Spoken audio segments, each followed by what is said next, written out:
ॐ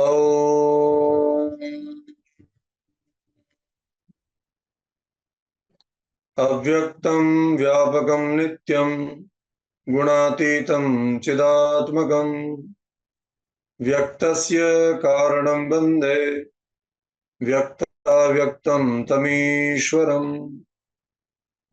श्रीपुराणपुरुषोत्तमाय नमः। नमः सर्वेभ्यः।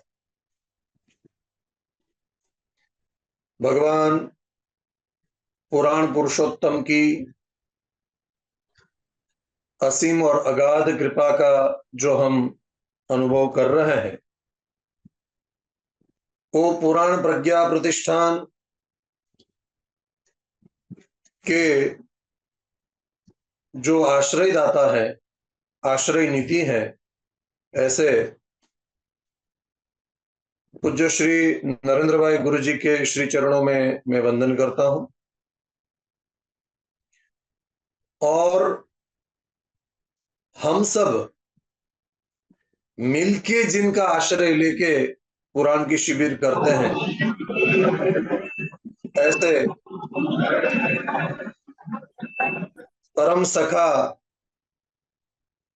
श्री डॉक्टर पंकज कुमार रावल के श्री चरणों में मैं प्रणाम करता हूं। उपस्थित सभी गुरुजनों को, विद्वत जनों को प्रणाम करके, पुराण प्रेमियों को नमस्कार करके, जैसे पूज्य श्री ने बताया कि आज कूर्म पुराण पूर्ण करना है। मैं अपेक्षा करता हूं कि मेरी आवाज अच्छी तरह से वहां पे पहुंच रही हो। क्या बात। तो पूर्ण करना हमारा काम है नहीं, हम तो पूरा कर सकते हैं। हाँ, और पूर्ण शब्द का तो जो कोई पूर्ण पुरुष हो वही जान सकता है। हमने थोड़ा अपभ्रंश शब्द एक सुना हुआ है जिसको हम यहाँ पे पूर्ण बोलते हैं, और वो एक खाद्य सामग्री। तो हम सब उन चीजों में माहिर है, पुराणों में इतनी कुछ गति है नहीं, लेकिन परमात्मा की कृपा से एक दायित्व प्राप्त हुआ है, तो उसको कुछ न्याय दे सके ऐसा एक प्रामाणिक प्रयत्न करेंगे। पुराण सत्र में माननीय श्री रविशंकर जी ने हमारे पहले न्याय दिया। वैसे जैसे भोगैता गुरु जी बोलते हैं कि एक प्लास्टर लगाना है तो थोड़ा वो प्लास्टर निकाल के अनुभूति करनी पड़ेगी, वैसे रविशंकर जी ने 40 अध्याय तक का हमें जो एक प्रवास कराया, एक बड़ी प्यारी पुराण यात्रा करवाई, तो उसमें यदि हम थोड़ा देखेंगे तो कूर्म पुराण में पूज्य श्री रविशंकर जी ने हमें महालय से लेकर ये महालय तक की यात्रा करवाई।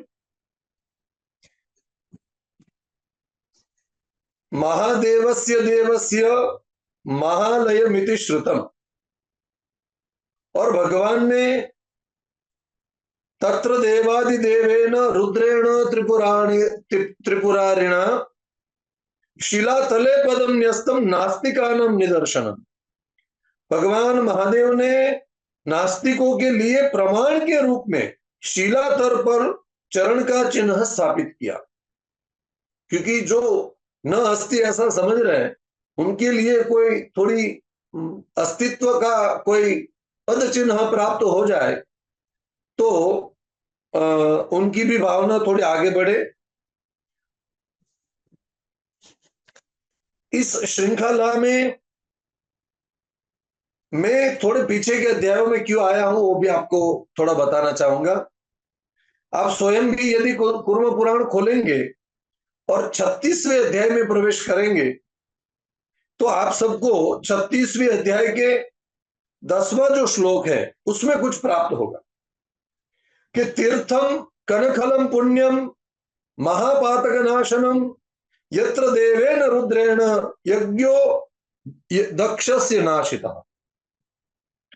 कनखल नाम का जो तीर्थ है वो महापातक नाशनम, वो पुण्य है, पुण्य कारक है और महापातकों को नाश करने वाला है, सिर्फ पापों को नहीं। यत्र देवेन रुद्रेण, जहां भगवान रुद्र ने दक्ष के यज्ञ को ध्वंस किया था।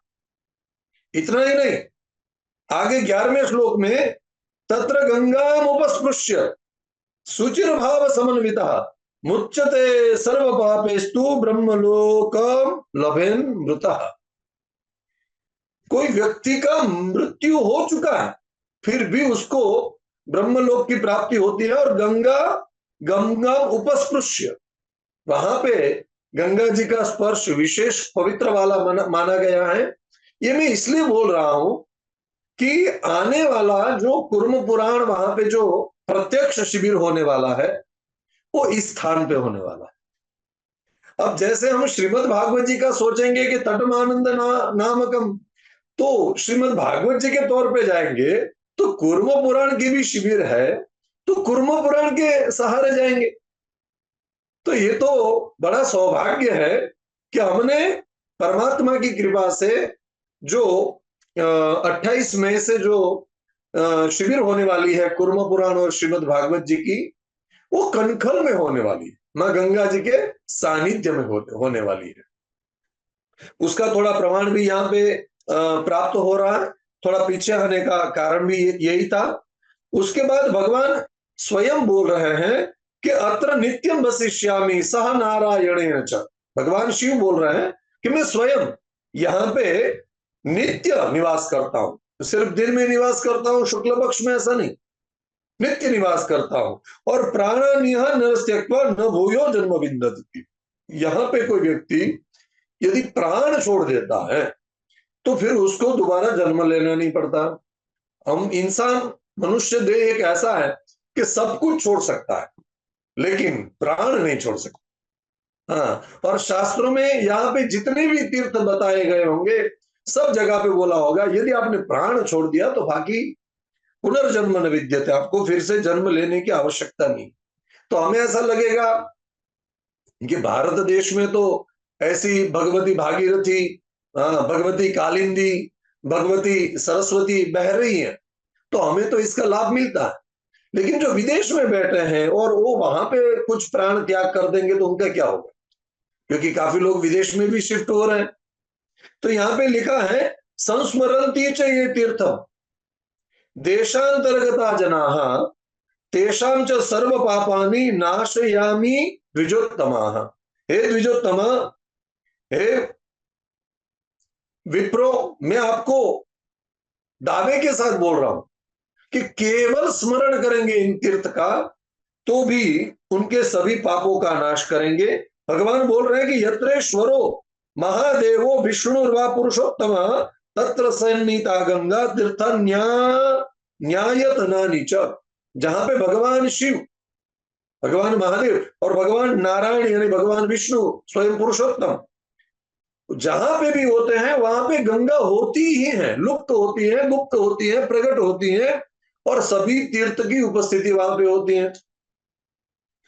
तो ऐसा करके आगे के अध्याय में बता रहे हैं कि जैसे रविशंकर जी ने हमें बताया कि देवदारू वन में स्थित मुनियों का वृत्तांत, शिवलिंग का पतन, मुनियों का ब्रह्मा का उपदेश, शिव को प्रसन्न करने हेतु ऋषियों द्वारा तपस्या तथा स्तुति, और भगवान शिव द्वारा, हमने भगवान कृष्ण द्वारा, हाँ ईश्वर कृष्ण द्वारा सांख्य योग तो सुना होगा, लेकिन यहाँ पे हमें भगवान शिव के द्वारा आज सांख्य का उपदेश भी सुनने का अवसर मिलेगा।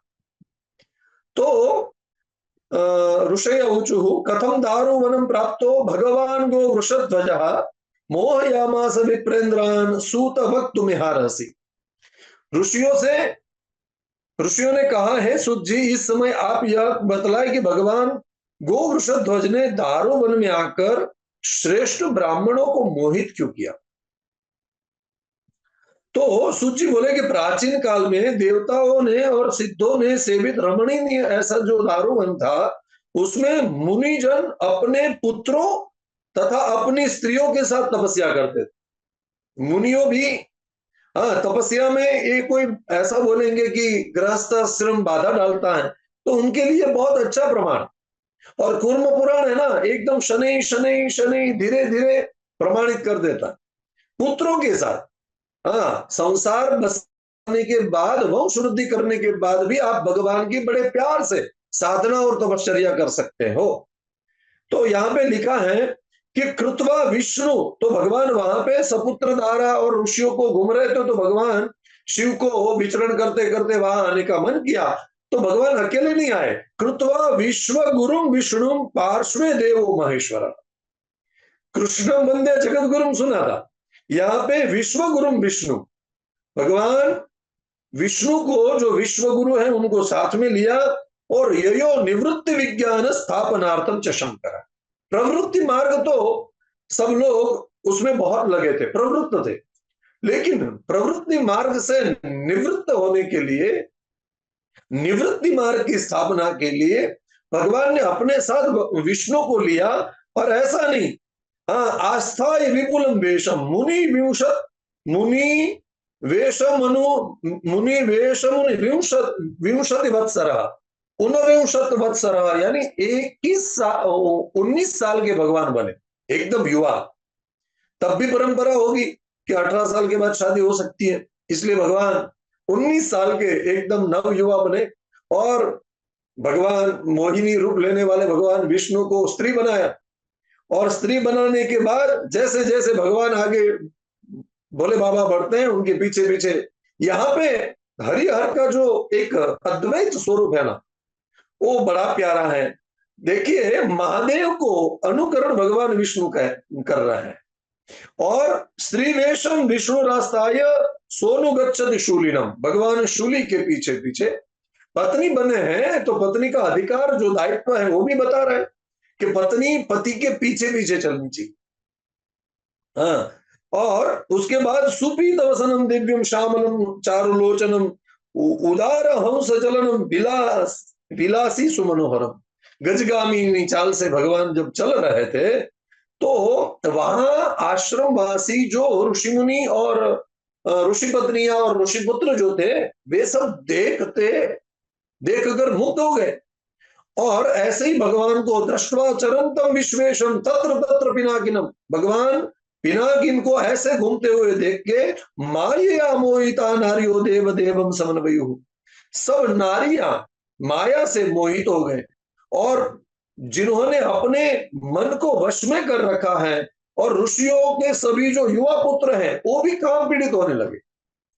भगवान शिव को, शिव की जो पत्नी है उनको देख के काम पीड़ित होने लगे। इतना ही नहीं, भगवान शिव का दिगंबर स्वरूप देख के ऋषिणा पुत्र का ये सूर्य वो तो हो गए, और गायंती नृत्यंती विलास वाह्या नारी गणा मां इन्हें कमीश्वरम दृष्टवा सपत्नी कमतीव कांतम मिच्छन्त यथा लिंगनमाचरन्ति। भगवान शिव के इर्द गिर्द वो नाचने लगी, गाना गाने लगी, नृत्य करने लगी, सब ऋषि पत्नियां। हाँ, ऐसा करके स्त्रियों के मध्य में, सभी स्त्रियों के मध्य में जब भगवान भोले बाबा, हाँ, सभी स्त्रियों के मध्य में भगवान कृष्ण को, भगवान विष्णु को तो हमने बहुत बार देखा होगा, लेकिन चारों ओर सभी स्त्रियों से घिरे हुए भगवान शिव हो, हाँ, उस समय भगवान शिव की क्या स्थिति होगी, कैसा रूप होगा, वो यहाँ पे हमें देखने को मिलता है। यहाँ पे लिखा है विभाति विश्वा मरभूत भर्ता समाधव स्त्री गणमध्य विष्टा, और अशेष शक्त्या सनसन्निविष्टो यथेक शक्त्या सहदेव देवा। भगवान जैसे प्राणियों के स्वामी वे माधव तथा शंकर वैसे ही सुशोभित हुए, जैसे समस्त शक्तियों के आसन पर स्थित अद्वितीय शक्ति स्वरूपा पार्वती के साथ देवादिदेव शंकर सुशोभित होते हैं। उसके बाद करोति नृत्यम दृष्टवा नारी कुलम रुद्रम पुत्राणम अपि केशवम मोहयंतम मुनिश्रेष्ठा, जो असुर भी जिनके ऊपर मोहित हो जाते हैं, भगवान शिव भी जिनके ऊपर मोहित हो जाते हैं, जिनका एक नाम ही मोहन है, उनके ऊपर ऋषि पुत्र भी मोहित होने लगे। अतीव पुरुषम वाक्यम, तो ऋषि जो उपासना कर रहे थे ना, उन्होंने परुष वाक्य में, कठोर वाक्य में शिव जी को सुनाया कि आप यहाँ पे क्या कर रहे हैं, ये सब है क्या। हाँ, यहाँ पे इस प्रकार तपस्या करने के लिए निष्प्रभाव देखकर सब सब ऋषि आ गए और उन्होंने बोला कि ये सब आप बंद कीजिए और यहां से चले जाइए। तो भगवान को पूछा कि आप यहाँ पे क्यों आए हैं। तब भगवान ने जवाब दिया कि भाई, मैं यहाँ पे इदानीम भार्य या देशे भवद्वीर्य सुव्रता, मैं यहाँ पे मेरी अपनी पत्नी के साथ तपश्चर्या करने के लिए आया हूं।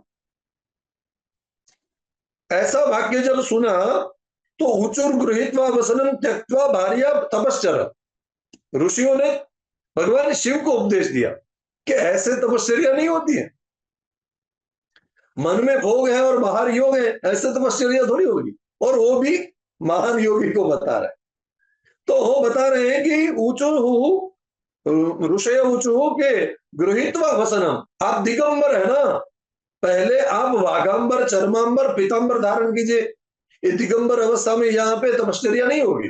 और दूसरा, त्यक्त्वा भार्या तपश्चर्या, अपनी भार्या को छोड़ दीजिए और तप कीजिए। अब भार्या को छोड़ने की बात आए तो भगवान भोलेनाथ को जो पुरानी बात है वो स्मरण हो जाती है कि भार्या त्याग करने से कितना ध्वंस होता है। इसलिए वो बात को अपनी बातों से टालने के लिए भगवान बोल रहे हैं, अच्छा कथम भवद विरुदितम, ये मुझे भार्या को छोड़ने के लिए उपदेश कौन दे रहा है। भवद विरुदितम स्वभार्या पोषण उत्सुके ही, आप अपनी धर्मपत्नी के साथ उसके पोषण में, हाँ, आप रत हैं और मुझे बोल रहे हैं कि अपनी भार्या को छोड़ दे, ऐसा कैसे संभव। त्यक्तव्या मम भार्येति धर्मज्ञ शांत मानस ही, आप ऐसा मुझे नहीं कह सकते। तो ऋषियों ने, परंपरा तो ऋषि थी, ऋषि परंपरा थी, तो उन्होंने बड़े प्यार से बताया कि देखिए शास्त्र ऐसा कहता है कि व्यभिचार रता नार्या संत्याज्या पतिनेरिता अस्माभिरेषा सुभगा तादृशी त्यागमर्हति। मानो के पति का कर्तव्य है कि व्यभिचारिणी जो पत्नी है उनको पत्नी के रूप में स्वीकार न करे, लेकिन हाँ उनके भरण पोषण की व्यवस्था स्वयं करे। फिर वो धर्म पत्नी नहीं है, सिर्फ पत्नी है, तो पत्नी के रूप में उसे स्वीकार। अतः आपको भी इस प्रकार इस सुंदरी का त्याग कर देना चाहिए। यहाँ पे विशेषण बहुत अच्छा है, सुभगा, सुंदरी, यानी कहीं ना कहीं ऐसा लग रहा है कि सुंदरी को देखते देखते कहीं हमारा मन मोहित न हो जाए। उसके बाद भगवान भी तो भगवान है, महादेव उवाच, वो बोलता है कि न कदाचि प्रियम विप्रा मनसाप्यन्नमिच्छति ना हमें नाम भी तथा विमुचामी कदाचन। उनके लिए पत्नी है, उनके लिए ऋषियों के लिए सुंदरी है, लेकिन भगवान शिव के लिए कौन है, विष्णु है। तो भगवान कहीं ना कहीं भाव बता देते हैं कि शिवस्य हृदय विष्णु। तो यहां बोल रहे हैं कि ना तो मैं कभी उनको छोड़ सकता हूं और ना तो वे मुझे कभी छोड़े। तो ये उनका जो एक करार हुआ है वो भी यहाँ पे इस श्लोक के माध्यम से उन्होंने बोला, मैंने मन से भी कभी भगवान विष्णु का त्याग नहीं सोचा, सोचा भी नहीं है, करने की तो बात छोड़ो। तो ऐसा कह के भगवान वहां से विचरण करते करते आगे बढ़े। तो जो ऋषि कुल थे उन्होंने सोचा कि ये जो परंपरा है ये आगे बढ़ेगी तो उसकी असर विपरीत होगी, तो उन्होंने और कटु व्यवहार किया, उन्होंने थोड़ा अनुचित व्यवहार भी भगवान शिव के साथ किया।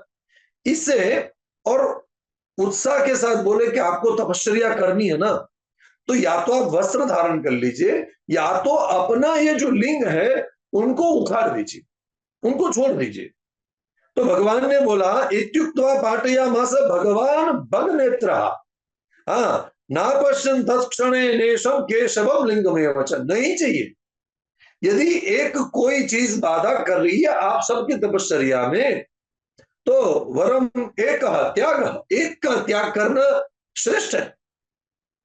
तो जैसे ही वहां पे भगवान ने अपना लिंग का त्याग किया, उस समय भगवान भगवान विष्णु सहित सब अदृश्य हो गए। और सब अदृश्य हो गए तो पता चला कि अब करें क्या। तो इस उस समय में अपश्य चानसु यात्रे स्वप्नम भार्या पतिव्रता और कथयामास विप्राणम भयादाकुलित क्षणा। उस समय अत्रि की पत्नी पतिव्रता जो अनसुया है, उनको स्वप्न आया और स्वप्न में उन्होंने सारी बातें बताई। सारी बातें बताई तो सभी ऋषि मिलके ब्रह्मा जी के पास गए और ब्रह्मा जी को पूछा गया। तब ब्रह्मा जी ने बोला कि हजारों युग पर्यंतम, हजारों देवता नाम ऋषि नाम च पितृणाम चापि शाश्वता सहस्र युग पर्यंतम प्रलय सर्वदेही नाम। आप नहीं जानते, हजारों युग पर्यंत रहने वाले प्रलय काल में ही ये सनातन भगवान महेश्वर काल रूप होकर देवताओं, ऋषियों तथा पितरों तथा समस्त देहधारियों को संहार करते हैं। ये ही योगी कृतयुगे देव त्रेतायाम यज्ञ उच्यते द्वापरे भगवान कालो धर्म केतु कलो युगे। ये ही देव कृत युग में योगी, त्रेता में यज्ञ रूप, द्वापर में काल रूप और कलिकाल में धर्म केतु कहलाते हैं। ऐसा और रुद्रस्य मूर्ते स्त्रीसु याविर विश्वमिदं तथा ततम तमो यज्ञ रजो ब्रह्मा तत्व विष्णु रीति प्रभु। देखिए, बता रहे हैं ब्रह्मा जी, लेकिन कितना स्पष्ट बता रहे हैं कि भगवान रुद्र की तीन मूर्तियां हैं। भगवान रुद्र की तीन मूर्तियां हैं और तीन मूर्तियों में विश्व को व्याप्त कर रखा है। उसमें तमोगुण के जो अधिष्ठाता जो अग्नि है और रजोगुण के जो अधिष्ठाता ब्रह्मा है और सत्व गुण के अधिष्ठाता भगवान विष्णु है। यानी एक ही है और इनका तीन अलग अलग स्वरूप हैं। फिर आगे बता रहे हैं कि वही विष्णु नाम का पद यानी श्वेते योगामृतम पित्वा यत्तद विष्णु परम पदम। समय समय पे ये अपना पद परिवर्तन करते हैं। इसलिए ब्रह्मा जी ने बोला कि जिन्होंने मुझे वेद दिए, हाँ सवेदान प्रददो पूर्वम, हाँ उनके आप लोगों को आराधना करनी चाहिए। और आराधना कैसे करें, तो बोला आराधना करने के लिए आप लोगों को देवदारू वन में जाना चाहिए। देवदारू वन में जाके आप आराधना करो। और उस समय अमित तेजस्वी सभी जो ब्राह्मण थे उन्होंने तपस्या करना प्रारंभ किया। और कुछ लोग शैवाल का भोजन करते हुए, कोई लोग जल के अंदर शयन की मुद्रा में स्थित होके, कुछ लोग दंतोलु दंतोलु खलिन स्तन्य यश्म कुट्टास तथा परे शाक पर्णाशिन केचित संप्रक्षाला मरीचिपाह। हम सनातन जो गृहस्थाश्रम हमारी व्यवस्था है, वर्णाश्रम व्यवस्था में, उसमें हम कंडिनी पेशनी चुल्ले उदिकुंभ मार्जनी जो एक वैश्वदेव करते हैं। तो यहाँ पे बताया है कि जो भोज्य अन्न होते हैं उनकी उनका स्वाद हमें स्पर्श न हो और हिंसा न हो, इसलिए उनके ऊपर जो परत लगी हुई होती हैं, उनका जो आवरण होता है वो हटाए बिना ही कुछ ऋषि उनका भक्षण भोजन करते थे। और फिर ऋषियों ने वैदिक विविध मंत्र सुक्तेर माहेश्वरे शुभे, शिव सुक्त से, शिव मंत्रों से, अथर्व शीर्ष अथर्व शीर्ष से और शतरुद्री से भगवान शिव की आराधना प्रारंभ की। भगवान शिव की आराधना में बहुत सारे यहाँ पे भगवान की पूरी स्तुति है। नमस्ते घनवाहाय, हाँ द्रौष्टि रे वनी रेत से। घन यानी बादल जिसका वाहन है, भगवान का एक नाम जीमुत वाहन भी है। हाँ, और वन ही रेत से, भगवान के रेतस से जो अग्नि उत्पन्न हुआ है, सुवर्ण उत्पन्न हुआ, इसलिए भगवान का नाम वन ही रेतस भी हुआ है। इसके आगे ब्रह्मण से शिरोहृदय, आगे ही कथा आ गई है कि ब्रह्मा जी का एक शिरच्छेदन भगवान ने किया था। आगतिम तेन जानीमो गतिम नेवच नेवच कपाल पाणये तुभ्यम कनकलिंगाय वारिलिंगाय। जो यहाँ पे हमारे दक्षिण भारत में ये जो पंच महाभूत है ना, उनके सब बिलग बिलग वहां पे लिंग स्थापित, उन सबके यहाँ पे नाम है। हाँ, कि वायुलिंग है, अग्निलिंग है। वहां पे वायुलिंग यानी जो दीपक जलता है वो केवल वायु से ही जलता है, उसमें तेल घी आज्य आदि की आवश्यकता नहीं होती है। और दीपक जलता है वो जल से ही जलता। हाँ, अभी जल से जलना, अ, एक कोई अच्छे कवि की बात हुई थी कि सीता न जली आग में राम जल में जल गए। सीता न जली आग में राम जल में जल जल गए। पूज्य श्री आप और हम और भोगैता गुरु जी, श्री अजय भाई ठाकर जो डाकोर में है, उनके वहां बैठे थे, तब किसी ने हमें ये कविता सुनाई थी। हाँ, सीता न जली, या तो भोगैता गुरु जी के घर पे बैठे थे और सुनाई थी, सीता न जली आग में।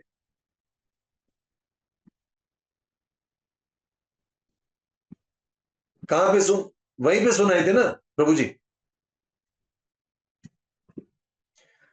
तो यहाँ पे एक जल लिंग भी परमात्मा का लिंग है। तो उन सब से स्वयं एवं परम रूपम दर्शयामास शंकर, भगवान शिव ने ऋषियों की आराधना तपश्चर्या से प्रसन्न होकर दर्शन दिए, और भगवान ने बोला कि हे देवदेवेश, कथम त्वं देवदेवेश कर्म योगे न वा प्रभु ज्ञाने न वात योगे न पूजयाम सदैव ही। आप सब किस प्रकार से पूजा करते हो, कर्म योग से या ज्ञान योग से? ज्ञानम प्रधानम न तो कर्म हीनम। हाँ, और किस देव मार्ग का द्वारा आप भगवान की पूजा करनी चाहिए आपको पता है? हमारे लिए सेवनीय स्वरूप कौन है आपको पता है? तब देव ने कहा कि सुनिए, केनवा देव मार्गेण, सुनिए, एतद् व संप्रवक्ष्यामि गूढ़म गहनम उत्तमम ब्रह्मणे कथितम पूर्वम आदादेव महर्षय सांख्य योगो द्विधा ज्ञेय पुरुषाणाम ही साधनम। सांख्य योग का दर्शन करवा रहे प्रभु। सांख्य योग भी वैसे भी दो प्रकार का है ही, हम तो भली भांति जानते हैं कि शेषवर और निरीश्वर जो वाद है, वो उनका यहाँ पे अच्छी तरह से हमें ज्ञान प्राप्त होगा। यहाँ पे लिखा है कि योगेन सहितम सांख्य पुरुषाणाम विमुक्तिदम, योग के साथ जो सांख्य है। वैसे भगवत गीता कहती है कि सांख्य योगो पृथक बाला प्रवदन्ति न पंडिता, लेकिन यहाँ पे लिखा है न केवल न योगे न दृश्यते पुरुष परा, केवल योग से प्राप्ति नहीं होती, ज्ञानम तो केवलम सम्यक अपवर्ग फलप्रद। एक ज्ञान ही ऐसा मार्ग है जो अपवर्ग देने के लिए, मोक्ष देने के लिए पर्याप्त है। इसलिए हमारा शास्त्र कहता है कि रुते ज्ञानम न मुक्ति ही। और वो ज्ञान कैसा होना चाहिए? तो आनंदो निर्मलो नित्यम स्यादेतत् सांख्य दर्शन। हाँ, जो आत्मा सर्वत्र व्याप्त विशुद्ध चिन्मात्र आनंद निर्मल नित्य तथा एक है, यही सांख्य दर्शन है, यही परम ज्ञान है, इसी को यहाँ मोक्ष कहा गया है। तो ऐसा सांख्य दर्शन का ज्ञान सुना के भगवान ने बोला कि सांख्य दर्शन के अलावा भी इस संसार में अन्यानि चैव शास्त्राणि लोकेस्मिन् मोहनानि तो वेदवाद विरुद्धानि मयैव कथितानि। ये बड़ी बात है। हमारे यहाँ जैसे नास्तिकों की भी स्वीकृति की गई है, वैसे यहाँ भगवान बोल रहे हैं कि संसार में मन को मोहित करने वाले मतांतर वाले बहुत सारे शास्त्र है, और वो मये व कथितानी, मैंने ही कहा। कुछ कृष्ण शंकर शास्त्री जी, दादाजी ऐसे बता रहे थे। हम जब उनको पूछे कि दादाजी उनका ये मत है, उनका ये मत है, इनका ये मत है, तो हमें किस मत को स्वीकार करना है? तब दादाजी बोलते थे हाँ कि वो सब मत में मत पड़ो, वो सब मत में मत पड़ो। तो यहाँ पे भगवान बोलते हैं कि वामम पाशुपतम सोमम लाकुलम चैव भैरवम असेव्यम एतत् कथितम वेद बाह्यम तथेतरम। इनका सेवन नहीं करना चाहिए, ऐसा बोला। और किमस्य जगतो मूलम, इस जगत का मूल क्या है बताया? बोले आत्मा चास्मा कमे, वही हमारा जो आत्मा है वही जगत का मूल है। कोपी स्यात् सर्वभूताना, या ये कौन ऐसा जीव है सो सर्व जगत में रहता है? बोले यहाँ पे लिखा है कि ईश्वर एव, तो सभी भाव पदार्थों का हेतु कौन है? बोले ईश्वर ही सभी का हेतु यानी जनक यानी पिता है। इसके बाद भगवान रुद्र ने सभी को आशीर्वचन दिया, और सब लोगों ने बोला कि आपको ऐसा ही एक ऐसा सुंदर लिंग बनाना चाहिए, और लिंग बना के उसकी आराधना करनी चाहिए। उसके बाद के अध्याय में तीर्थ महात्म्य प्रकरण में मार्कंडेय ऋषि और युधिष्ठिर का संवाद आता है, और अमरकंटक का महात्म्य का यहाँ पे प्रतिपादन होता है। नर्मदा लोक विख्याता तीर्था नाम उत्तमा नदी।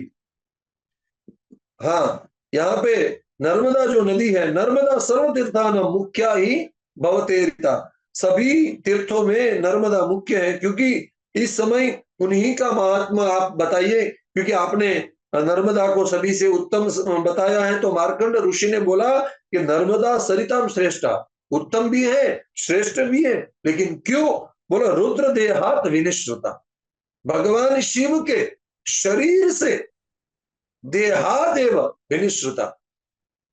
तो पुण्य कनखले गंगा कुरुक्षेत्र सरस्वती, पुनः एक बार कुर्म पुराण उस बात की पुष्टि कर रहा है कि गंगा कनखल में सर्वत्र सुलभा गंगा, हाँ त्रिषु स्थानेषु दुर्लभा, हरिद्वारे प्रयागे च गंगा सागर संगमे। तो यहाँ पे कुर्म पुराण कुछ अलग बता रहा है कि पुण्य कनखले गंगा, गंगा यमुना और सरस्वती कहां कहां श्रेष्ठ है। तो कौन सी गंगा? बोले जो कनखल से बह रही है, वो कनखल में जब तक है तब तक श्रेष्ठ है। अब ये कुर्म पुराण इससे ज्यादा मोहर कैसे लगाए कि हमें कुर्म पुराण कनखल में जाके गंगा तट पे करना चाहिए, इससे ज्यादा बड़ी बात कौन बता सकता है? ये तो भगवान पुराण नारायण की कृपा ही हो सकती है। तो और आपको करबद्ध निवेदन करके ये बात बताना चाहता हूं कि कुछ योग ऐसा बना, पुराण की थोड़ी कुछ आराधना सेवा करते करते भगवान पुराण जो है वो उनकी प्रीति प्राप्त हुई है कि वो हमें ढूंढ ढूंढ कर खींच खींच के वहां लेके गए कि बेटा यहाँ पे आओ, ये अभी नहीं पढ़े हो तो क्या हो गया, आगे आने वाला है, हाँ तो आपको पता चल जाएगा। तो कनखले गंगा कुरुक्षेत्र सरस्वती, सरस्वती कहां पे श्रेष्ठ है? कुरुक्षेत्र सरस्वती। और ग्रामे व यदि वारण्य पुण्य सर्वत्र नर्मदा, तो नर्मदा जो है वो अरण्य में सर्वत्र, जहां पे भी आपको दिखे, गांव में एक कोई अरण्य में कहीं पे भी दिखे, नर्मदा सब जगह पे पवित्र है। और यहाँ पे और भी लिखा है त्रिवी सारस्वतम तोयम सप्ताहे नुतुयामुनम सद्य पुनाति गंगेयम दर्शनादेव नार्मदम। त्रिवी सारस्वतम तोयम, सरस्वती का जल 3 दिनों तक, यमुना का जल 7 दिनों तक, और गंगा का जल तत्काल स्नान पान करने से पवित्र करता है। लेकिन एक और भी श्लोक यहाँ पे अन्यत्र ग्रंथ में प्राप्त होता है कि त्रिभी सारस्वतम तोयम सप्तभिस्त्वत यामुनम नार्मदम दशमीर मासे गांगम वर्षेण जीर्यते। कौन सी नदी का जल कितने समय तक अच्छा रहता है? हाँ, तो यहाँ पे लिखा है त्रिवी सारस्वतम तोयम, त्रिवी मास है, त्रिवीर मास है यानी 3 मास तक, 90 दिन तक मां सरस्वती का जल शुद्ध और अच्छा रहता है, पानी योग्य रहता है। सप्तभिस्त्वत यामुनम, मां जमुना जी का जल 7 महीने तक उचित रहता है। नार्मदम दशमीर मास है, 10 मास तक नर्मदा जी का जल पीने लायक रहता है। और गंगम वर्षेण जिरियत, मां गंगा का जल 1 वर्ष तक यथावत रहता है।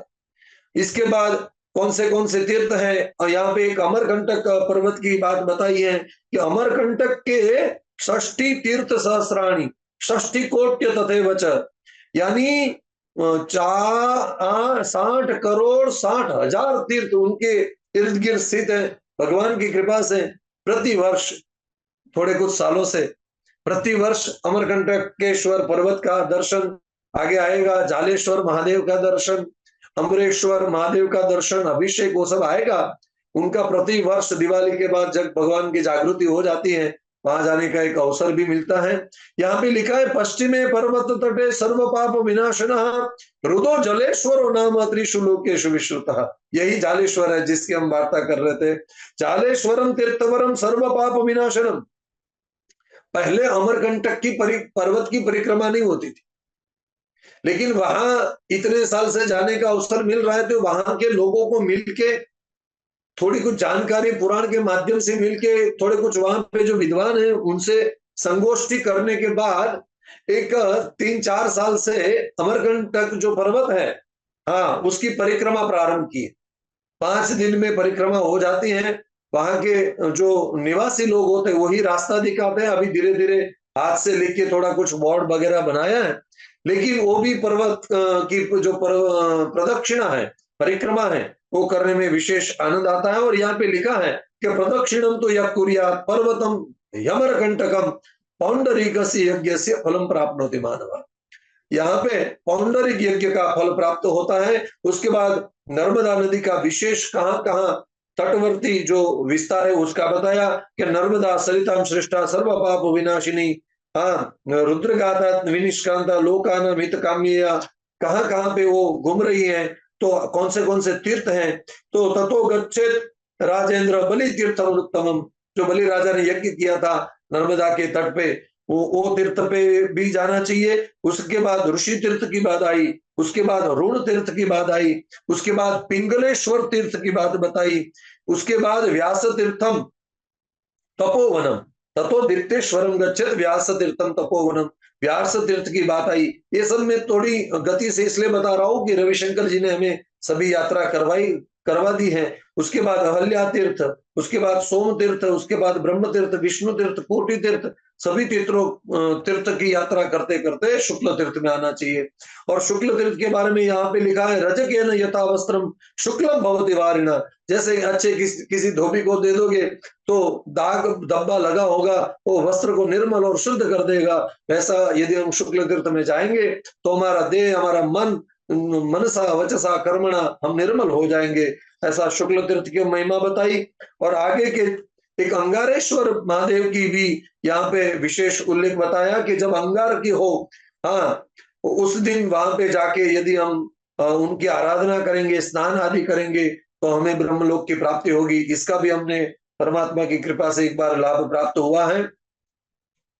और अंगारेश्वर के से क्या प्राप्ति होगी, कांचनेन विमानेन किंकिणी जालमालिना गत्वा रुद्रपुरम रम्यम रुद्रेण समोदते। देखिए जहां यात्रा हमारी पहुंचेगी वहां पे तो आनंद आने वाला है, लेकिन यात्रा का भी आनंद आएगा। कौन हम ट्रेन में मुसाफरी करते हैं, सफर करते हैं, तो जनरल बोगी वाला भी सफर करता है, यात्रा करता है, हाँ स्लीपर वाला भी करता है, एसी वाला भी करता है, सेकंड एसी वाला और फर्स्ट एसी वाला भी करता है। सब पहुंचते हैं एक ही स्थान पे, एक ही समय पे, लेकिन जैसे अपर क्लास वाले यात्रा का आनंद लेते हैं वैसे वो जनरल वाले यात्रा का आनंद नहीं ले सकते। यहाँ पे लिखा है कांचनेन विमाने, विमान को सुवर्ण से सजा गया और छोटी छोटी जो उनकी किंकिणी, उनका जो मधुर स्वर सुनाते सुनाते यात्रा का माहौल होता है। हमें लगता है कि यात्रा यात्रा होती है, लेकिन यात्रा की भी सुविधाएं अलग अलग होती हैं।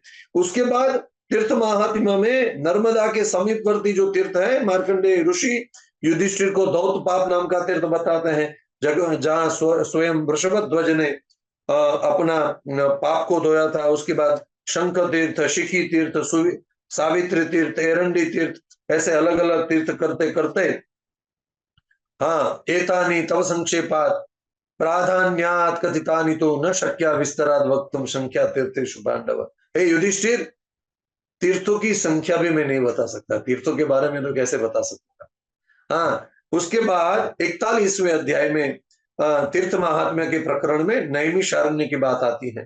तो यहाँ पे लिखा है इदम त्रैलोक्य विख्यातम तीर्थम नैमिषमुत्तमम महादेव प्रियकरम महापातक नाशनम, महादेव का प्रीतिकर और महापातक नाश ऐसा नैमिष नाम का जो तीर्थ है, वो तीर्थ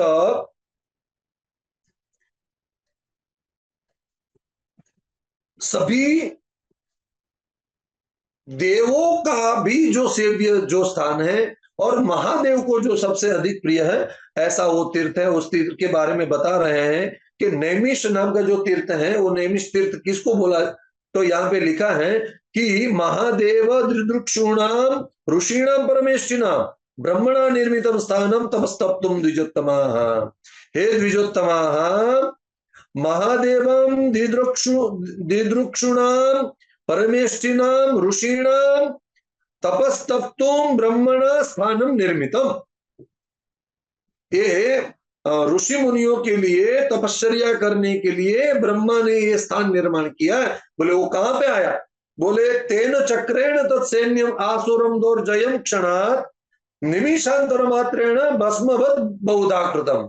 जहां पे दोष मात्र, निमिष मात्र में सब पाप नष्ट हो जाते हैं, दुष्ट नष्ट हो जाते हैं, दानवों का बल नष्ट हो जाता है, उस क्षेत्र का नाम अरण्यस्मिन् त्वतस्त्वेवं नैमिषारण्य संज्ञकम नैमिषम तत्स्मृतम नामना पुण्यम सर्वत्र पूजितम।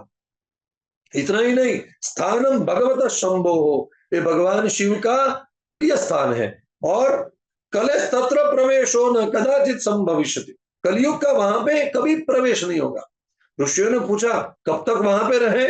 बोले तावत तिष्ठन्तु तत्रैव यावत सत्ययुगम पुनः, जब तक फिर से सत्य युग न आ जाए तब तक आपको वहीं पे रहना है। तो यहाँ पे लिखा है कि ब्रह्मण निर्मितम स्थानम मरीचयो त्रयो विप्रा वशिष्ठा कृतवस्तथा भृगवोंगी रस पूर्वा ब्रह्मांडम कमलोद्भवम। यहाँ पे ये जो ऋषियों की संख्या बताई है वो ऋषियों की संख्या षड ऋषियों की संख्या है। ज्यादातर हमने ऋषियों की संख्या जो है वो सप्त ऋषि के बारे में जाना होगा, और हम जानते भी हैं कि सप्तर्षियों की एक संख्या होती है। तो मरीचि रत्रिर भगवान अंगिरा पुलह क्रतु पुलस्त्यश्च वशिष्ठश्च सप्तेते ब्रह्मण सुताः। लेकिन यहाँ पे ये ब्रह्मर्षियों की सूची है। हालांकि जैसे ब्रह्मर्षि होते हैं वैसे देवर्षि, महर्षि, परमर्षि, कांडर्षि, श्रुतर्षि, राजर्षि, ऐसे क्रम से अलग अलग होते हैं, लेकिन सप्तर्षि तो होते हैं। यहाँ पे केवल मरीचि, अत्रि, वशिष्ठ, क्रतु, भृगु और अंगिरा के बारे में बताया। हालांकि थोड़ा प्रयत्न किया लेकिन मैं इतना सफल नहीं हो पाया कि ये षड ऋषि जो है यहाँ पे लिखा है षड ऋषयः। तो यहाँ पे एक और भी एक संदर्भ यहाँ पे प्राप्त होता है कि ब्रह्मणो मानसा पुत्राः विदिता षड महर्षया। 6 ऋषि जो है उनके बारे में यहाँ मिलता है, लेकिन वो ये ऋषि नहीं है कि षड महर्षि मरीचि रत्रंगी रसो पुलस्त्य पुलह क्रतु। लेकिन यहाँ पे पुलह और पुलस्त्य तो है ही नहीं, तो इसके बारे में थोड़ा चिंतन आवश्यक है। आप सब महापुरुष हैं, कहीं ना कहीं मार्ग से हमें अवगत करवाएंगे।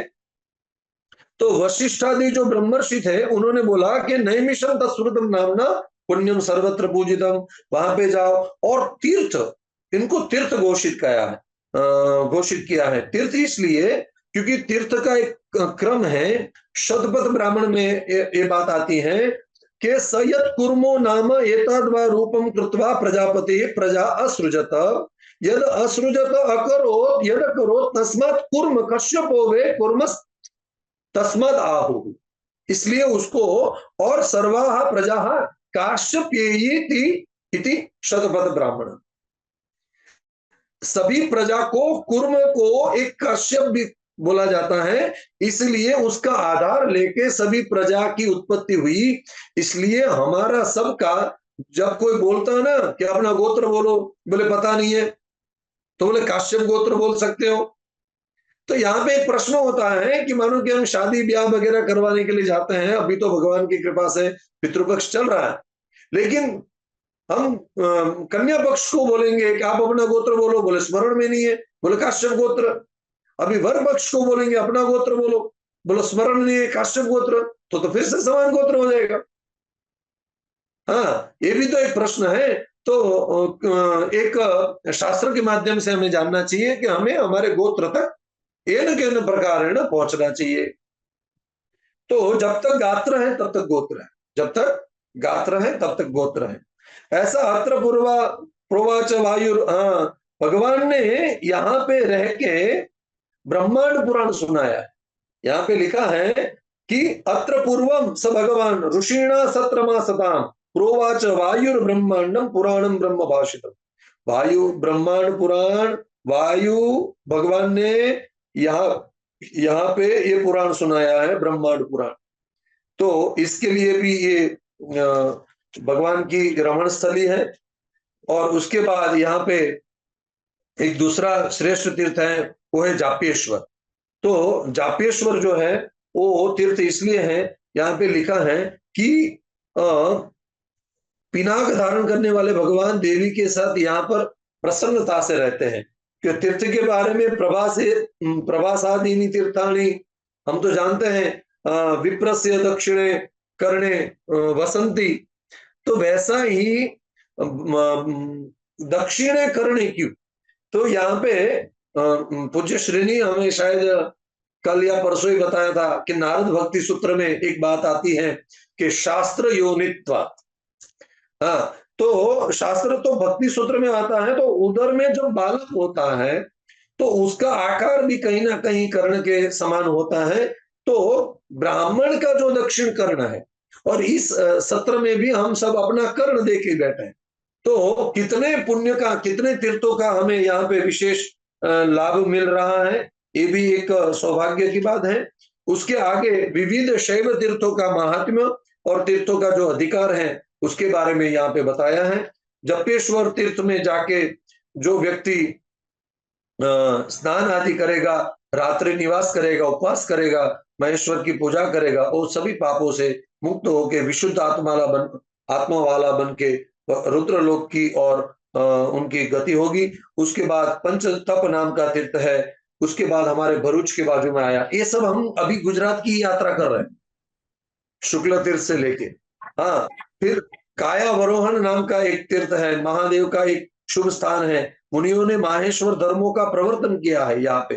हाँ, उसके बाद कन्या तीर्थ है, जमदग्नि के पुत्र अक्लिष्टकर्मा का एक परशुराम क्षेत्र है। उसके बाद महाकाल इस नाम से विख्यात एक तीर्थ है, नकुलेश्वर तीर्थ है, भीमेश्वर तीर्थ है, चंडवेगा तीर्थ है। और इसके बाद आगे आगे जैसे यात्रा करेंगे वैसे वाराणसी नाम की एक पूरी हजारों कोटि गुना अधिक फलप्रदा है। इसके बाद वाराणसी के बाद यहाँ पे अपने धर्मों का परित्याग कर तीर्थों का सेवन करना है। उसके लिए तीर्थ न इस लोक में फलदायी होते न परलोक। तीर्थ में जाके भी स्वधर्म चरण छोड़ना नहीं है। हाँ, श्रेयो ही। तो ऐसा श्रेय बताया गया है। उसके आगे बताया है कि चतुर्विध प्रकार का जो प्रलय है, उस प्रलय का यहाँ पे प्रतिपादन है। नैमित्तिक प्रलय का विशेष वर्णन है, विष्णु द्वारा अपने महात्म्य का वर्णन है। तो आगे के अध्याय में बताया कि प्रायश्चित प्रसंगेन तीर्थ महात्म्य मीरितम यह पठेत शृणुयाद वापि मुच्यते सर्वपातकैः। सभी पापों से मुक्त हो जाते हैं। तो एतदाकर्ण्य विज्ञानम नारायण मुखेरितम कुर्म रूप धर्म देवम पप्रच्छुर मुनय प्रभुम। सूत जी ने कहा कि नारायण के मुख से कहे गए इस विशिष्ट ज्ञान को सुनकर मुनियों ने कूर्म रूप धारण करने वाले प्रभुदेव से पूछा, भगवान से पूछा। मुनियों कहते हैं कि आपने विस्तार पूर्वक धर्म, मोक्ष, ज्ञान, लोकों की सृष्टि के विस्तार, वंश और मनवंतरों को हमें बतलाया। हे माधव, हे भूत भविष्य, आप जैसा आपने पूर्व में पुराण लक्षण के प्रसंग में प्रतिसर्ग के विषय में बतलाया, तद अनुसार अब हमें प्राणियों के प्रतिसर्ग के विषय में बतलाई। तो भगवान कूर्म स्वयं बोलते हैं कि नित्यो नैमित्तिकश्चैव प्राकृत्यांतिको प्राकृतात्यंतिको तथा चतुर्धायं पुराणेस्मिन् प्रोच्यते प्रतिसंचरः। एक नित्य, नैमित्तिक, प्राकृत तथा आत्यंतिक, ये चार प्रकार के प्रतिसंचार यानी प्रलय कहे गए हैं। इस चार प्रलय में लोक में यहाँ जो प्राणियों का नित्य क्षय दिखलाई देता है, उसमें मुनियों ने नित्य प्रलय के नाम से कहा। नित्य जो, हाँ, किमाश्चर्यम लोके, उसका जो जवाब आता है कि नरायंती, प्रतिदिन मृत्यु की ओर सब बढ़ते जा रहे हैं, उस प्रलय का नाम यहाँ पे नित्य प्रलय बताया गया है।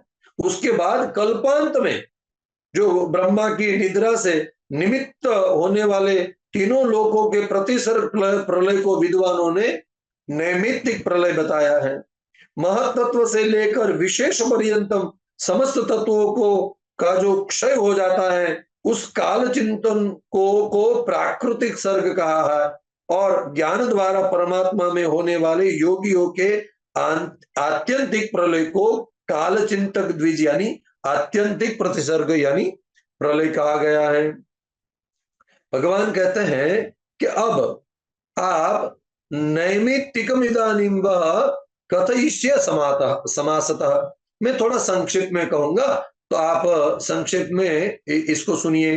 चतुर्युग सहस्रांते संप्राप्ते प्रतिसंचरे। देखिए यहाँ पे कूर्म भगवान बता रहे हैं कि मैं समास भाषा में कहूंगा, मैं तो उससे भी समास भाषा में कहूंगा। हाँ, तो यहाँ पे उस बात का ध्यान रहे कि स्वात्म संस्था प्रजा करतो प्रतिपेदे प्रजापति ही। तो 1000 चतुर्युग यानी सत्य आदि जो 4 युग है, उसके अंत में प्रलय काल उपस्थित होने पर प्रजापति समस्त प्रजा को आत्मस्थ करने की इच्छा करते हैं। इसके बाद 100 वर्षों तक तीव्र अनावृष्टि होती है। वह भूतों एवं सभी प्राणियों का विनाश करने वाली तथा अत्यंत भयंकर होती है। इस समय में जो जीव होंगे उनकी क्या हालत होगी, या तो जिनको एक क्षण भंगुर इस जगत में जो माया के कारण लिप्त रहते हैं, या तो जो जगत में उनको सुंदरता दिखती है, उनको ये प्रलय का प्रकरण एक बार पढ़ लेना चाहिए। तो फिर आगे बताया कि भूमि पर जो अल्पसार अर्थात निर्बल प्राणी होते हैं, सबसे पहले उनका लय होता है। निर्बल है, ज्यादा सह नहीं पाते हैं, तो प्रभु तो दया निधान है, इसलिए पहले उनका लय करते हैं और वे भूमि में मिल जाते हैं। उस तब 7 रश्मियों वाले रथ पर आरूढ़ होकर सूर्य उदित होते हैं और उनकी किरणें असह्य हो जाती हैं।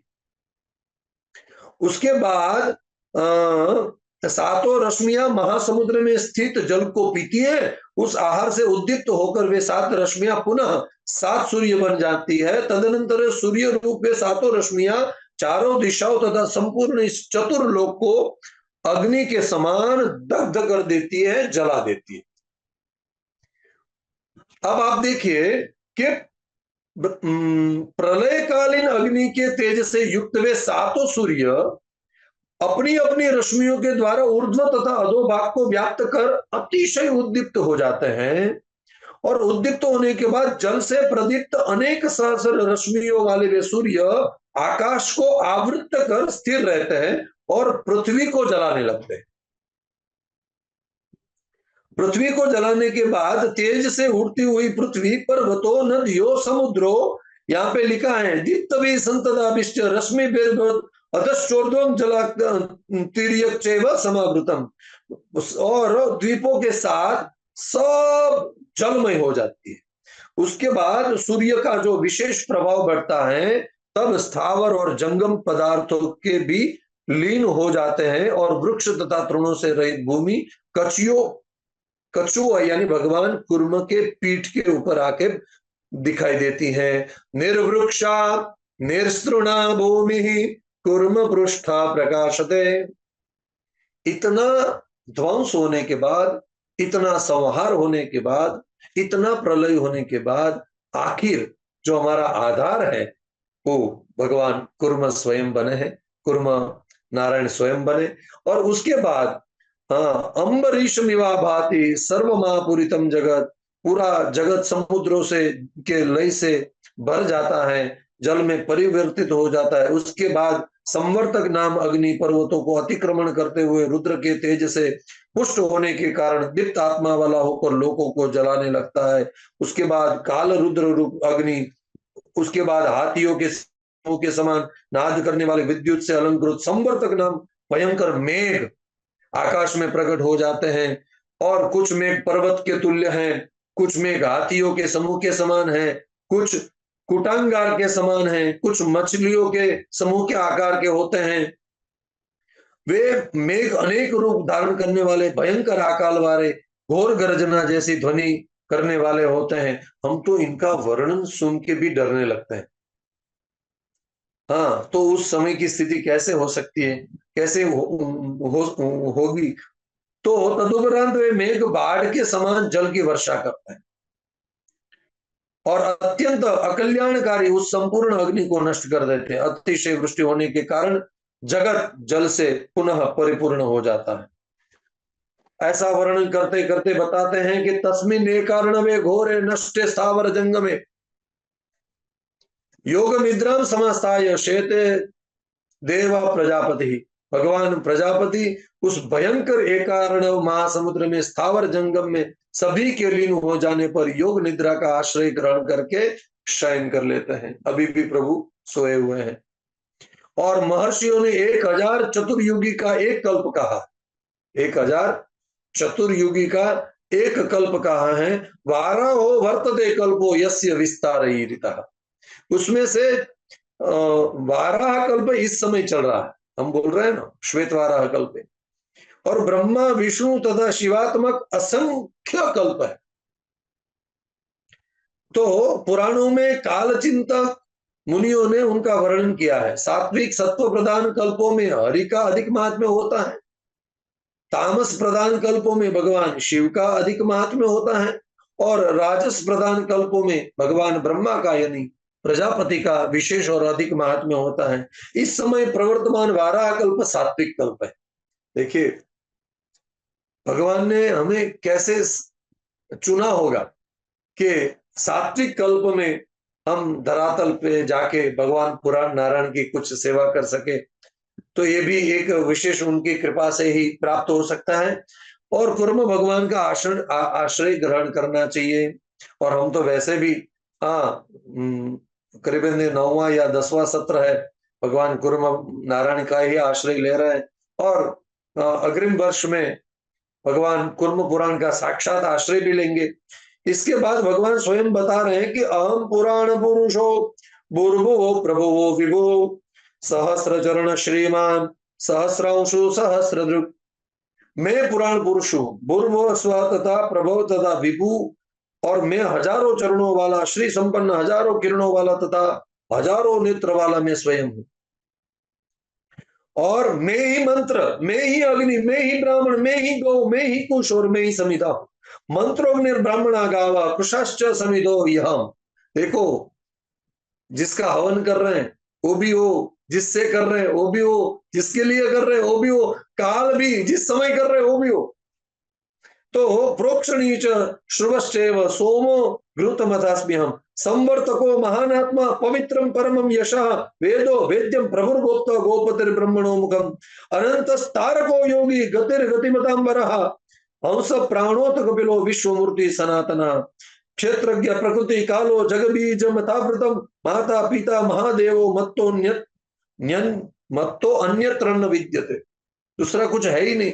इसलिए भगवान यहाँ पे बोल रहे हैं स्वयं कि आदित्य वर्णो भुवनस्य गोप्ता नारायण पुरुषो योग मूर्ति याम पश्यन्ति यतयो योग निष्ठा ज्ञात्वात्मानम अमृतत्वम व्रजन्ति। तो आत्मा का ज्ञान प्राप्त कर व्यक्ति अमृतत्वम व्रजन्ति यानी अमृतत्व की प्राप्त करते हैं। ऐसा कह के यहाँ पे 43वां अध्याय संपन्न करके 43वां अध्याय जैसे संपन्न होता है। और 44वां अध्याय में प्राकृतिक प्रलय का वर्णन है, भगवान शिव के विविध रूपों का वर्णन है, त्रिविध शक्तियों का वर्णन है, शिव की आराधना की विधि बताई है और मुनियों द्वारा कूर्म रूपधारी विष्णु की स्तुति बताई। कूर्म पुराण की विषयानुक्रमणिका का भी यहाँ पे वर्णन और उसके बाद कूर्म पुराण की फलश्रुति भी बताई। तो देखिए पुराण की वक्तृ श्रोत्रु परंपरा का भी प्रतिपादन, ये तो हर एक पुराण में हमें दृग्गोचर होता है। और महर्षि व्यास तथा नारायण की वंदना के साथ पुराण की, जैसे पूज्य श्री ने बताया, पूर्णता का यहाँ पे कथन बतलाया है। तो आइए कूर्म उवाच अतः परम प्रवक्ष्यामि प्रतिसर्गमनुत्तमम् प्राकृतम ही समासेन शृणुध्वं गदतो मम। भगवान कूर्म कहते हैं कि इसके अनंतर अब मैं उत्तम प्राकृत प्रलय का संक्षेप में वर्णन करूंगा, उसे आप सब श्रवण कीजिए।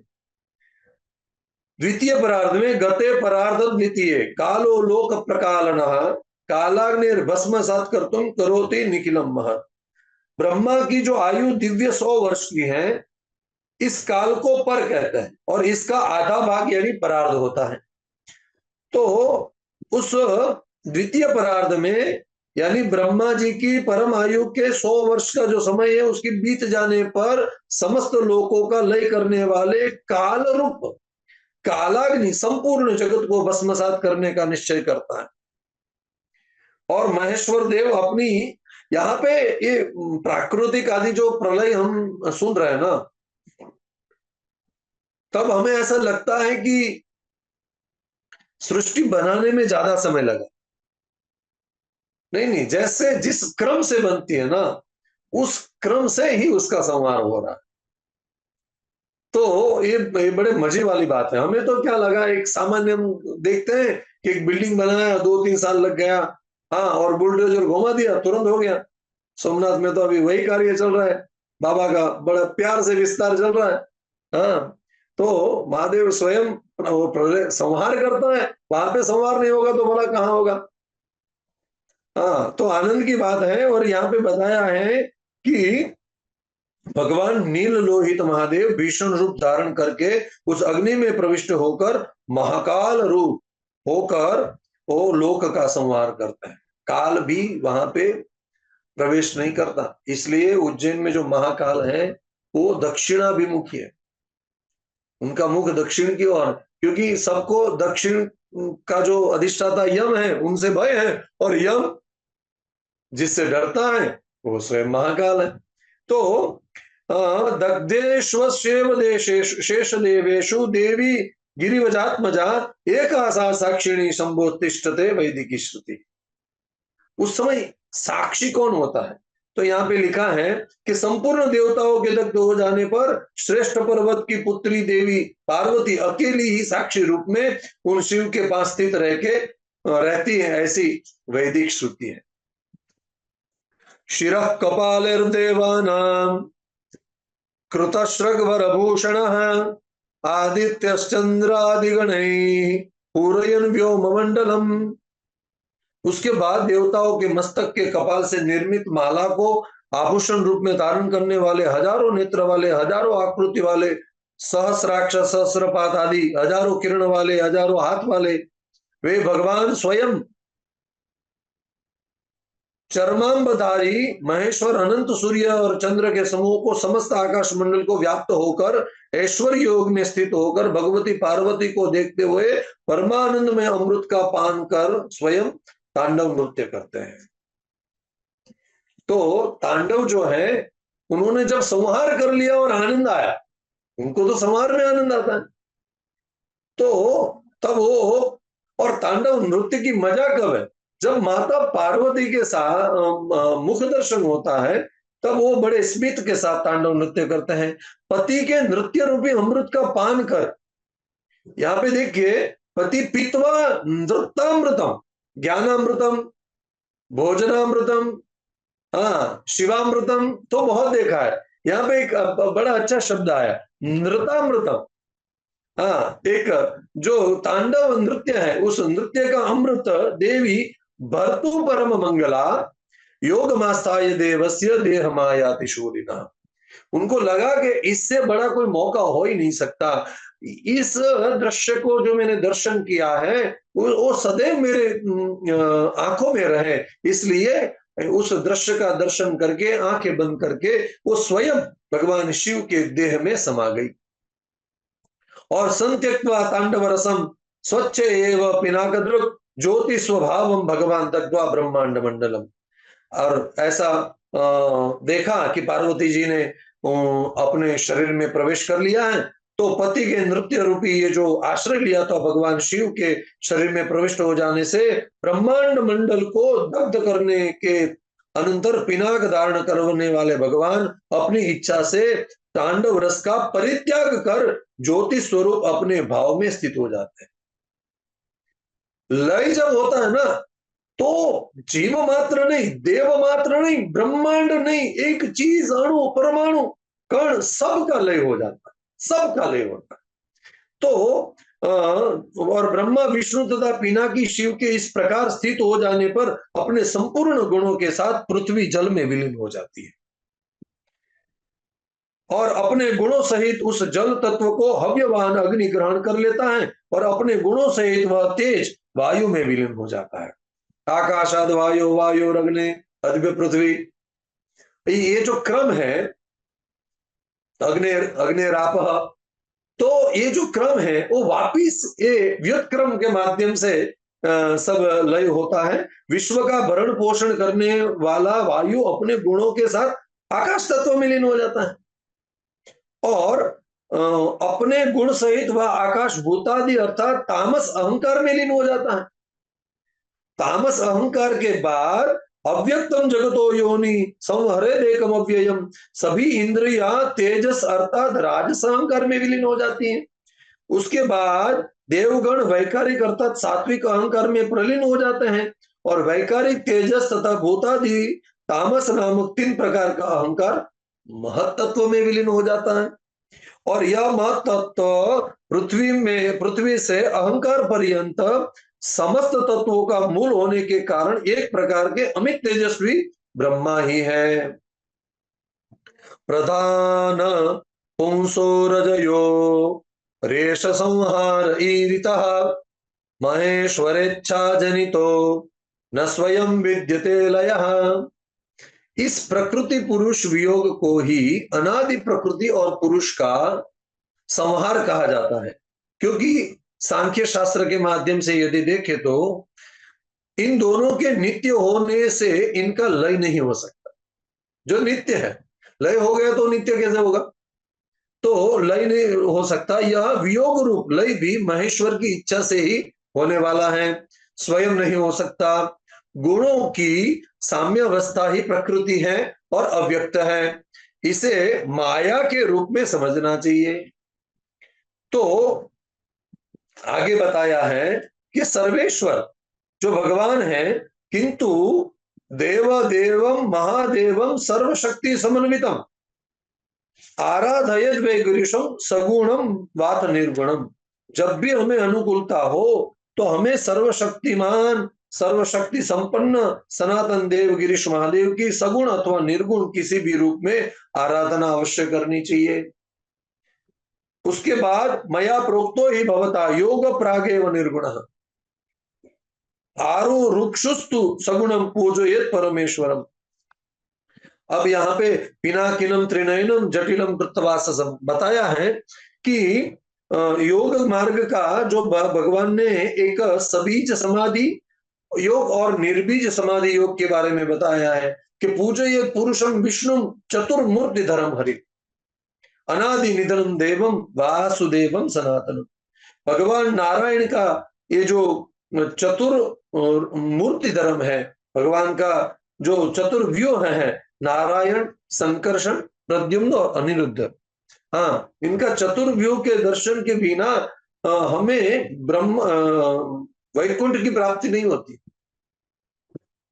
गर्ग संहिता में एक प्यारी कथा आती है कि भगवान कृष्ण के नाना उग्रसेन ने जब यज्ञ किया तो यज्ञ का फल स्वरूप भगवान कृष्ण ने पूछा कि बोलिए नाना जी, मैं आपकी क्या सेवा कर सकता हूं?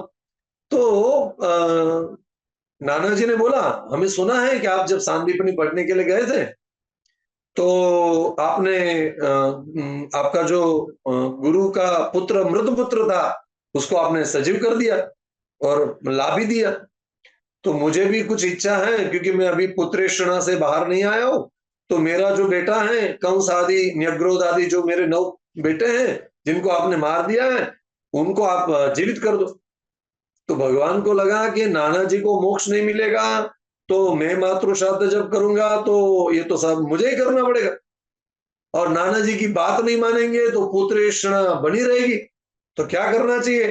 तो भगवान ने नाना जी की बात मान के विष्णु लोक से कंस न्यग्रोध आदि उनके सभी भाइयों को पृथ्वी के ऊपर बुलाया। उग्रसेन जो उनके नाना जी थे उनके सन्मुख रख दिया। हाँ, लेकिन सन्मुख आने के बाद भी कंस आदि जो उग्रसेन के बेटे थे उन्होंने अपने माता पिता को प्रणाम नहीं किया। तो उग्रसेन ने पूछा कि आप मेरे बेटे हो, मैंने आपको बुलाया है, तो आप मुझे प्रणाम क्यों नहीं करते? तो भगवान ने भी इशारा किया, कंस आपके माता पिता हैं, आप पृथ्वी तल पे पधारे हो, नमस्कार करो, प्रणाम करो। तब कंस अपने मुख से बोल रहा कि कौन माता कौन पिता, हाँ, कौन माता कौन पिता, हम यहाँ माता पिता का दर्शन करने के लिए नहीं आए हैं प्रभु, लेकिन हम जब धरातल पे थे तब हमें दो ही विग्रह का दर्शन करने का प्राप्त मिला, अवसर मिला था। एक एक था नारायण और दूसरा था संकर्षण। दो ही विग्रह का व्यूह का हमें दर्शन का प्राप्त अवसर मिला था। हमें चतुर्व्यूह का दर्शन करना है, तो अभी ये प्रद्युम्न और अनिरुद्ध तो अभी विराजमान है, और उसके बिना हमें वैकुंठ लोक में पूर्ण स्थान नहीं मिलेगा। तो अभी भी हम वहीं पे भटक रहे थे, तो आपकी कृपा हुई कि हमें चतुर्व्यूह का दर्शन प्राप्त हो गया। माता पिता तो अगले जन्म में इनके माता पिता कौन होंगे, पिछले जन्म में हमारे माता पिता कौन थे, ये तो चक्र चलता रहता है प्रभु। लेकिन चतुर्व्यूह का दर्शन करना, उनकी आराधना करना ही जीव मात्र का कल्याण है। ये कथा गर्ग संहिता में आती है। तो यहाँ पे लिखा है अनादि देवम वासुदेवम सनातन। ऐसे चतुर्मूर्तिधर हरि हैं, उन विष्णु की पूजा करनी चाहिए। ब्राह्मी भावना विष्णु को ही ब्रह्म मानने की भावना में भी यह विष्णु का सामीप्य प्राप्त करने के लिए ये भी पूजा बहुत मान्य मानी जाती है। उसके बाद भगवान का यहाँ पे कुर्म रूपधारी भगवान विष्णु को नमस्कार किया है। थोड़ी स्तुति भी यहाँ पे आती है। नमो ज्ञान रूपाय परमात्मा स्वरूपिणे आनंदाय नमस्तुभ्यम मायातीताय ते नमः। उसके बाद नमो गूढ़ शरीराय निर्गुणाय नमस्तुते पुरुषाय पुराणाय सत्ता मात्र स्वरूपिणे नमः सांख्याय योगाय केवलाय नमस्तुते धर्म ज्ञानाधिगम्याय निष्कलाय नमो नमः। ऐसे स्तुति करते करते श्रुतास्तु विविधा धर्मा वंशा मनवंतराणी च, सब ऋषि बोल रहे हैं कि हे प्रभु, हमने सभी सभी धर्म का, वंश का, मनवंतर का, सर्ग का, प्रतिसर्ग का और इस ब्रह्मांड के विस्तार का विषय में आपने सुनाया। आप ये संपूर्ण जगत के साक्षी हो, तुम ही सर्व जगत साक्षी विश्वो नारायण परः त्रातुम अर्हस्यनन्तात्मन् त्वमेव शरणं गतिः। हे प्रभु, आप सब जानने वाले हैं, आप ही हमारी गति हैं। इसके बाद सूत जी बताते हैं, हे विप्रो, योग तथा मोक्ष प्रदान करना वाला जो ये संपूर्ण कुर्म पुराण है, मैंने आप लोगों को जो बतलाया, जिसे गदाधर भगवान कुर्म भगवान ने कहा था, अब पहले इसमें क्या क्या आया है वो आप जान लीजिए। देखिए, जब कोई भी चीज संपन्न होती है ना, पूर्ण होती है ना, तो एक बार चेक कर लेना चाहिए। हम जब परीक्षा देते हैं ना, और परीक्षा का आखिरी प्रश्न का जब जवाब लिख देते हैं ना, उसके बाद एक बार चेक करने के लिए बोला जाता है, आप एक बार चेक कर लीजिए सभी लिखा है ना, कोई छूट तो नहीं गया ना।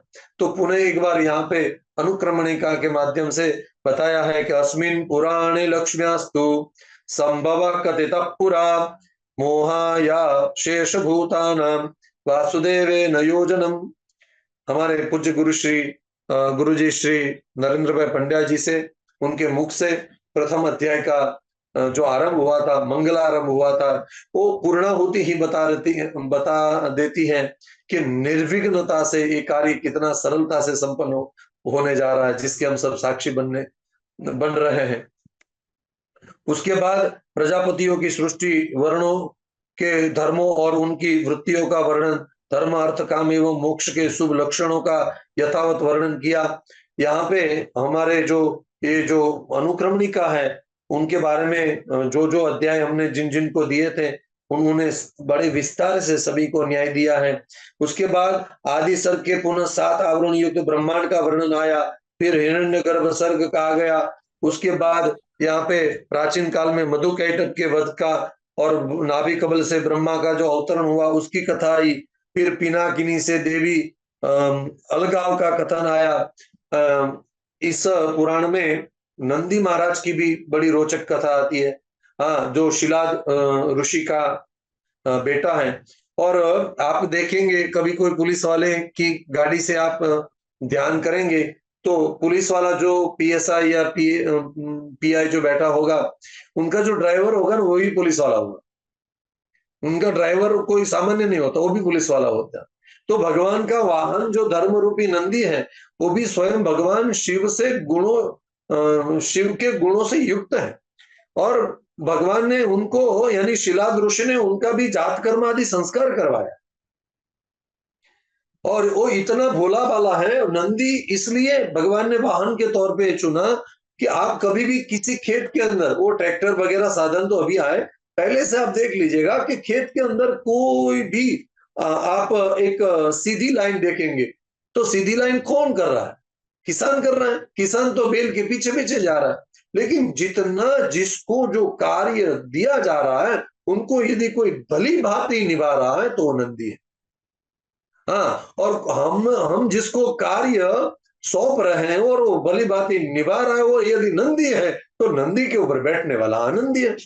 इसलिए आप देखिएगा कि भगवान शिव के यानी नंदी रूपी आनंद के वाहन के ऊपर बैठने वाले शिव के साथ पार्वती जी भी होंगे, लेकिन सिंह जो है वो आनंद देने वाला नहीं है। इसलिए सिंहों के ऊपर सवारी करने वाली मां भगवती अकेली होंगी, उनके साथ भगवान शिव नहीं होंगे।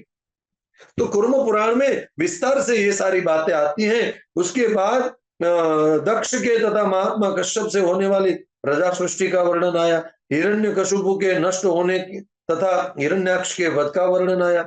उसके बाद उपमन्यु का दर्शन करने तथा तपश्चर्या करने का वर्णन आया। उपमन्यु, हाँ, मन्यु यानी क्रोध, इसकी भी विशेष कथा है। भगवान ने भी इस स्तोत्र का पाठ किया था, आप सब भली भांति जानते हैं, हमने पढ़ा भी है। हमारे पूर्व वक्ताओं ने इनका विशेष वर्णन भी किया है। उसके बाद ब्रह्मा तथा विष्णु के मध्य ज्योतिर्लिंग के आविर्भाव का, विरंचिर हरिरथः, उसका भी वर्णन आया। उसके बाद लिंग के अंतर्धान होने की बात आई। अनंतर कृष्ण का स्वधाम गमन, अर्जुन द्वारा कृष्ण द्वैपायन का दर्शन आदि कथाएं हमने सुनी।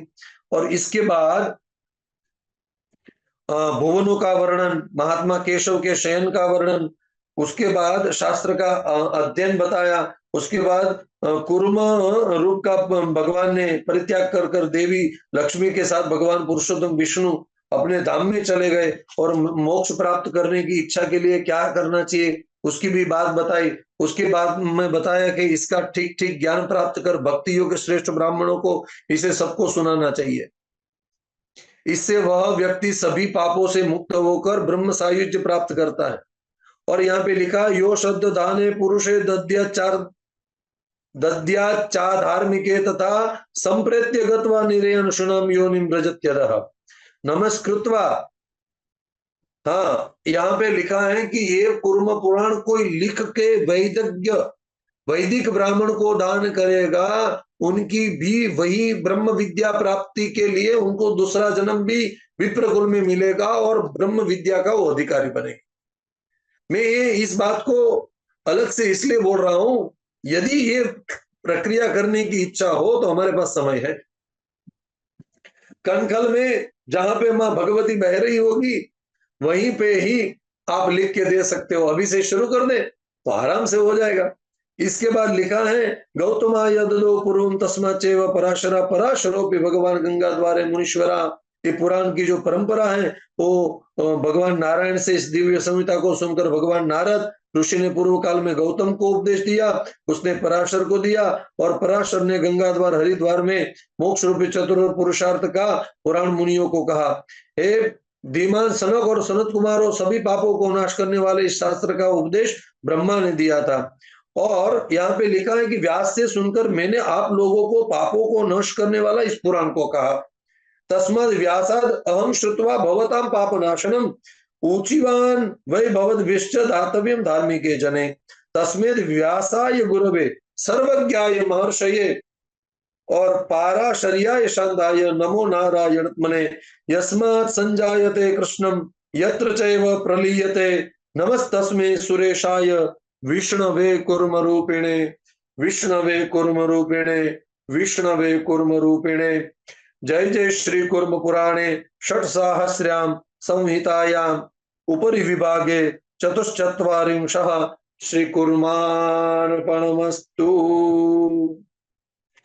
बोलिए श्री कुर्म नारायण भगवान की जय। इस पुराण सत्र में प्रारंभ हमने पूज्यपाद श्री नरेंद्र भाई गुरु जी से किया। हम आरंभ करने वाले, पुराण प्रज्ञा आरंभ करने वाले, कोई भी पुराण, हम हमारी जितनी भी शिविर हुई है उन सबका आरंभ करने वाले और पुराण कुर्म पुराण प्रारंभ करने वाले, कुर्म पुराण में ये आया है कि कोई व्यक्ति पूरा पुराण नहीं पढ़ सकता, केवल एक अध्याय पढ़ ले। गुरु जी तो ज्ञाता है, वो तो हमें तो उनसे उनका अनुकरण करना चाहिए कि एक अध्याय से भी, तो उन्होंने एक अध्याय को इतना विस्तार से न्याय दिया कि किसी को एक अध्याय को भी न्याय देना हो तो उनका फल वो प्राप्त कर सके। तो पहले वक्ता श्री हमारे पूज्य गुरुदेव जी को हम सानुनय प्रणाम करते हैं। उसके बाद ऐसे ही हमारे दूसरे वक्ता श्री श्री अमृतलाल भोगायता गुरु जी, भोगायता गुरु जी अभी उपस्थित है यहाँ पे? क्या जी बात, महोदय, उपस्थित आ भय प्रकट कृपाला दीन दयाला, आपके दर्शन नहीं हो रहे थे इसलिए पूछना पड़ा। अच्छा हुआ अंत में, कुर्बन अस्मि। अच्छा नास्ति बाधा, किंतु अच्छा हुआ अभी पता चला। ओहो क्या बात, कौन बोलता है ये रात है, कौन बोलता है कृष्ण पक्ष? जी जी हाँ, धन्यवाद। चांद के ऊपर एक चांद दिख रहा है। अनुगृहीतः वयम्। तो अच्छा हुआ बाद में आपने पंकज भाई बताया कि भोगायता गुरु जी हैं, वरना हम लड़खड़ाने लगते, बोल नहीं पाते। तो ये आपका भी एक अनुग्रह हुआ। और इसके बाद पूज्य श्री हमारे विद्वत वरेण्य श्री गौतम भाई शास्त्री जी, उन्होंने भी तीसरे सत्र में विशेष न्याय दिया। बड़े प्यार से एक एक शब्दों को उन्होंने हमारी जो छोटी मोटी जो गुत्थियां हैं उनको सुलझा दी। उसके बाद चौथा सत्र जो था वो स्वयं हमारे मित्र जो पंकज भाई हैं, पूरे डॉक्टर पंकज कुमार रावल ने उनको न्याय दिया। उनको प्रत्यक्ष हम सानुनय निवेदन करके उनका साधुवाद प्रकट करते हैं। उसके बाद श्री नरेश भाई शास्त्री जी अहमदाबाद से जो है, बड़े व्याकरणी हैं, ज्योतिषी हैं, उन्होंने भी पंचम सत्र को न्याय दिया, हम उनको भी साधुवाद कहते हैं। उससे उसके बाद प्यारे श्री आचार्य धनंजय भाई व्यास जो हमारे भागवत विद्यापीठ के ही पूर्व छात्र हैं, बड़े विद्वान हैं, उनको भी हम उनके पास समय का थोड़ा अभाव था फिर भी उन्होंने न्याय दिया, उनका भी साधुवाद करते हैं। उसके बाद मेरे सतीर्थ्य मैं जिनके साथ पढ़ रहा था ऐसे श्री कल्पेश भाई मेहता जो गांधीनगर में रहते हैं, उन्होंने भी एक सत्र को विशेष न्याय दिया। उनकी भी उपस्थिति बड़ी प्यारी थी। हालांकि उनकी सभी सत्रों में उपस्थिति प्यारी होती है, लेकिन उस समय तो विशेष उन्होंने श्रम लिया था। तो ऐसे कल्पेश भाई को भी हम प्रणाम करते हैं, साधुवाद करते हैं। और उसके बाद रविशंकर जी, रविशंकर भाई जो है, रविशंकर भाई गुरु जी, उन्होंने भी एक प्रवाह के साथ अपने अष्टम सत्र को न्याय दिया। अभी तो ये अंतिम सत्र था, तो इसमें न्याय देने की तो कोई बात थी नहीं, अनुक्रमणिका वगैरह जो था वो मुझे पढ़ना था, तो मैंने अपना क्रम जताया। और इसके बाद केवल ऐसा ही नहीं कि जिन लोगों ने इस सत्र को वक्ता के रूप में न्याय दिया, ऐसा नहीं, हाँ श्रोता नहीं होगा तो वक्ता क्या करे।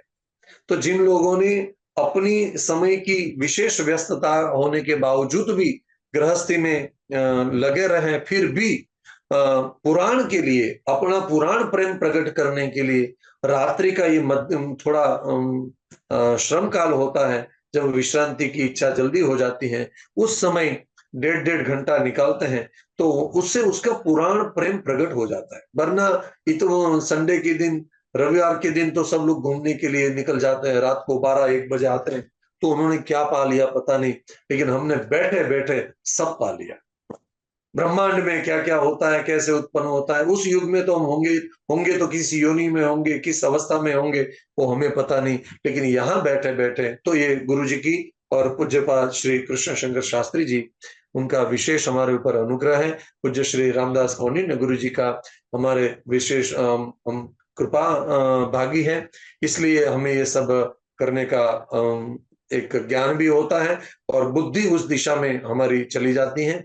विशेष कुछ कुछ नहीं कहते हुए, समय का लंघन न हो, इसलिए मैं अपने वाणी को यहाँ पे विराम देता हूँ।